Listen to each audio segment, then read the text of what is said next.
My name's Terik Salley and I'm a New Orleans veteran. Oh, that's done. The term New Orleans veteran is given to anybody who has successfully completed the New Orleans capstone. The goal is to have students compare the similarities and differences between New Orleans and DC, focusing primarily on housing, but we definitely touch upon the juvenile justice system, education, poverty, and many other topics. What I personally love about this project is how you see the difference in kids. And what I mean by that is there's students who you see who act up in class, they'll do all this and that to get attention, and they'll pretty much do it, everything in the book that'll give you a negative interpretation of who they are. But then when they're nominated for something like this and they actually care about it, when they're like, oh my god, I get to go to New Orleans and do this and that, their whole personality changes. You start seeing who they actually are when they're not trying to grab everybody's attention. It's kind of interesting to see how people like will work for something that they really want to do. Like the kids are like so motivated. Like we've used up 2 of our Saturdays for this trip, and I don't think I've heard one person complain about having to give up a Saturday so far to do this. This year, it was, the main goal is trying to see how dedicated students are at creating change in their community. So it was, students had to participate in 1 of 2 community service days, and the juniors then had to critique them based on their work. And then the second part of that was, and then we did interview them.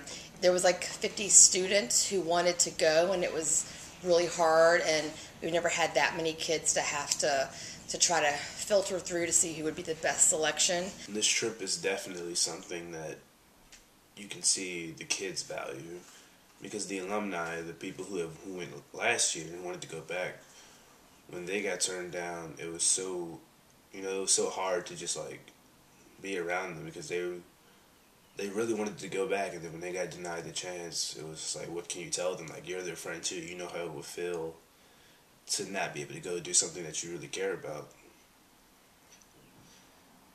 And I feel like anything in a school that the kids actually care about should be there for them.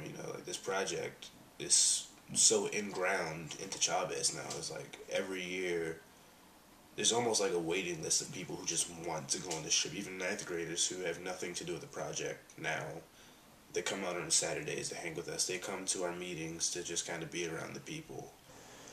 What I've grown to live for in a trip like this is that every night, I should say, we would have sort of like family meetings. Everybody would come into the living room. Miss Sanka would ask how the day was. Everybody would give their little tidbits. Mr. Leonard comment, Ms. May would throw something in there too. And then one of the 3 would ask like a really thought-provoking question. And what I always liked was that every night there was at least one person who you wouldn't expect it from, but they would just give such a wise response that you just like look back at them like, whoa, did you really just say that? And, that comes with the whole thing I was talking about. You see a different side of kids when they go on this trip, while they're trying to make their way to be selected to go on this trip, and then the biggest change is when they've come back. The reason that I've been involved with this project for the past 3 years is because I believe deeply in its benefit. On me, on you, on Miss Sonkin, on New Orleans, and on DC, and primarily on this building. I came to this school 4 years ago because I read on a website that this school was dedicated to creating young people who would make an impact on their, does anybody want to say it with me, right? You've seen it on the wall. I believed that. I saw it and I believed in it, and I thought, any place that will get a kid thinking like that, I want to be involved in. And the reason that I have dedicated so much of my life and time to this project is because I think this is the real deal. I feel like this is a trip where you can't try to expect what's going to happen to you. I feel like the changes just sort of happen as you're there, as you're with the different people, as you're starting to mesh with other people. It just happens. I feel like this isn't a trip where you can say, I want to be this way when I come back. Because the truth is, you have no control over that. Like the the family setting is so unique there because you're with so many different people from throughout the school. You're not always going to be with your best friend, with your girlfriend, with whoever. And then it's sort of in situations like this where you start to actually see who they are, because when you don't have a real comfort zone, you have no one else to be but yourself. Not who you are with your friends, not who you are with your girlfriend, because we all know everybody's different when they're around different people. But when you're around so many people who you don't exactly affiliate with on a normal basis, that's when you actually start to show yourself and people actually get to see who you are. Even though I said that it's hard to go into a trip like this and try to expect what you want to happen as a result of it, people still have their own personal reasons why they want to go. I want to go to New Orleans so that I can better myself. I want to go to New Orleans because I want to change myself and have a new experience of traveling.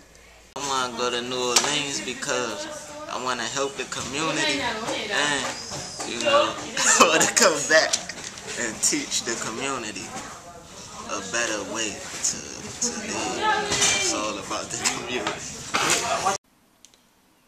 My reason is that I just like the family environment. That's what I want to be around again. And I like working. I like Legos. I like building and breaking stuff. So should be fun. I remember Miss Sunken had asked me in terms of this year what I wanted to get out of the trip, and I couldn't answer a question. She was in front of me, and I went home and I thought about it, and I was like, what do I want to get out of this trip? And then it hit me. This isn't a trip where you can expect or try to demand of yourself what you're going to get out of it. It kind of just happens. Like when I went my first year, I never expected to make friends. I never expected for my grades to skyrocket afterwards. I was just going to go help clean, and then as a result, I got so much more out of it. I feel like there's not enough words or any right words to describe this trip. There's a physical level and then there's an emotional level. And the emotional that comes can never, ever be described.